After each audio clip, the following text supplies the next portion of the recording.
Want to start talking about some of the news here that I have missed since I've been gone. I have not uploaded to this channel in like a month with the exception of the Hell in a Cell review, and I want to talk about my thoughts on a couple things. First of all right, let's start with this video. Jared Leto as Joker in the Justice League Snyder Cut. All right, so I have to say this. First and foremost, I know a lot of people, for some reason, don't like Jared Leto's Joker. Now listen, in no way am I going to sit here and tell you that Jared Leto's portrayal of the Joker is even remotely close to Heath Ledger or to Joaquin Phoenix or even to Jack Nicholson. These are legendary performances.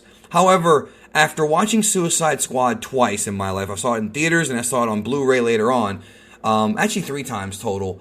Yeah, it's got problems. It's definitely not a perfect movie. There's pacing issues and editing issues, and just the story problems. But I didn't think it was that terrible. I really didn't. It didn't anger me. And I didn't think Jared Leto's Joker was that bad. It was a different take. It was like a young mobster type of Joker. It wasn't like the more cerebral, psychotic Joker we've seen, like I mentioned, the Joker film with Joaquin Phoenix or Heath Ledger's Joker.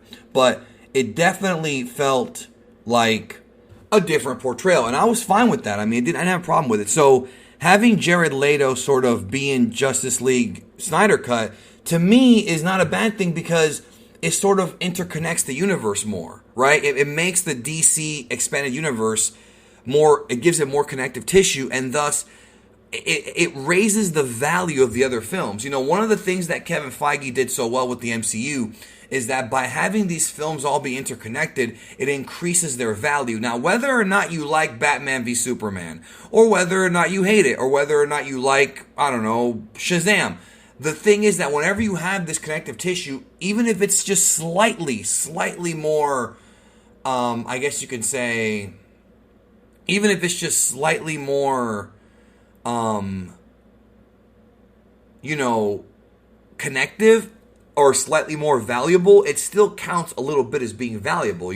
It makes you feel like maybe you wasted less time. So having Jared Leto's Joker in the film, maybe going up against Ben Affleck's Batman, I don't see it being a problem. I really, really don't. Now, what I find interesting, and I remember telling you all this in a video I did when the trailer came out, not definitively telling you all this, but kind of my theory is that this Snyder Cut that's coming out for HBO Max, this is not the original Snyder Cut. Like, that's the funny thing about this whole thing is the hashtag was release the Snyder Cut, but what you're getting is not the Snyder Cut. You're getting a new cut from Zack Snyder because now we found out that there's new footage being shot, that Affleck is supposedly coming back to play Batman in new scenes, sort of like what Joss Whedon did. I mean, he shot new scenes too, but it's going to be Zack Snyder because Snyder himself said that the entire film's going to be, he said, and I quote, things that I photographed myself, which means that things that he filmed himself. No Joss Whedon scenes. So we just thought it was just a bunch of 4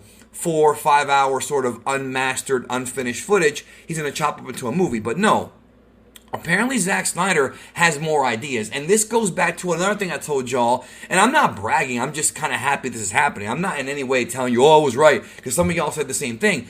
And if you were right, and if you agree with me, then we're all right here. Because I think this is where it's going. That tells me if they're willing to invest more money and let Snyder shoot more films, that tells me that they're really banking on this Snyder Cut being a bigger deal than, than maybe we all thought it would be, and they're really banking on bringing Zack Snyder back to work on future projects. I really believe that we're going to get a Justice League 2 with the Darkseid storyline. I already told you all in a previous video the ending of Snyder's Justice League, what was going to happen in it, right? Now, he may go back and change that ending. I don't believe he will, but if he does, then they might go in a different direction. But if he doesn't, then that leaves the door wide open for Darkseid, right? So I feel like no matter what happens, I feel like Zack Snyder is going to be able to come back and shoot more movies. I think he will come back and shoot and continue his vision, the Snyderverse, as they say, and maybe even tie it into Shazam. I mean, I really don't know exactly what he's going to do, but I think now there's even more proof that there might end up being 2 different continuities, right? The Snyderverse and the regular one that Whedon took over for, or with the upcoming Flashpoint film, they could do a thing where they kind of combine the multiverses or, reveal there's 2 different universes and kind of like, go in that direction. That way they make both movies valuable. With comic book storylines and multiverses, The beautiful thing about multiverses is you can make everything canon. When you have a multiverse, even with the slightest differences, everything is canon, right? Think about that for a minute. So, because of that fact, they don't want to end up maybe taking value away from Joss Whedon's work. So they might just say, okay, that's a different universe, it's a different what if story, this is this one, you know what I mean? And they could easily do that with Flashpoint. Easily with Flashpoint. So as far as Jared Leto coming back to play Joker, I'm actually pretty hyped because now I feel like this is going to be more of a movie. I was more worried about this being like a longer version of the Whedon cut with extra scenes that were cut out to give us more backstory on Flash and Cyborg. I was still kind of interested to see what they would do. Don't get me wrong. I'm not saying in any way it was going to suck, but I feel like now he's at least going to expand the story. So I don't really see this being a negative, if I'm being honest with you. Now, again, when the movie comes out, you know, on HBO Max, it might not be good. I mean, Zack Snyder, I've said it before, he is not my favorite director, and I'm not a fan of his vision for the DCEU. I like some of his ideas, but not all of them. But at the same time, I am interested in his vision and see how it would differ, because no matter what, the stuff that we have read about the Snyder Cut, the cameos and the ending and all that, it's pretty awesome. I mean, the stuff that I've read, again, we haven't seen it yet because it hasn't come out yet, but just based on what's written down on paper, you know, this is really, really some great ideas this guy had, man. We can't take that away. Even if you hate Zack Snyder, he had some pretty cool freaking ideas, and I want to see them executed. And it really, he's the guy who kind of started this whole thing with Man of Steel.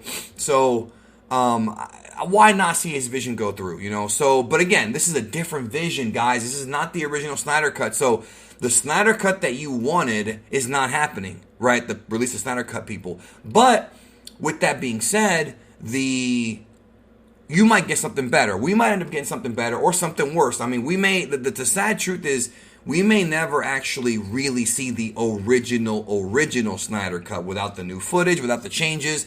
We probably will never see that. There might be an assembly cut. There might be one that's unfinished, or there might be a script that maybe someday we could look at. I would love it if the script actually came out at some point, like his original shooting script. That would be great, because then we could actually see what he's adding in this movie. Or because Zack Snyder's kind of a cool guy, I'm sure when the commentary comes out, he'll tell us, because Zack Snyder's been always really good when it comes to doing commentary for his own films, and he's always very interesting. So as much as I don't like his movies that much, dude, he is an interesting guy. He seems like a fun guy to hang out with, and he's very open. So he would say, okay, we shot this because of this reason, we added this.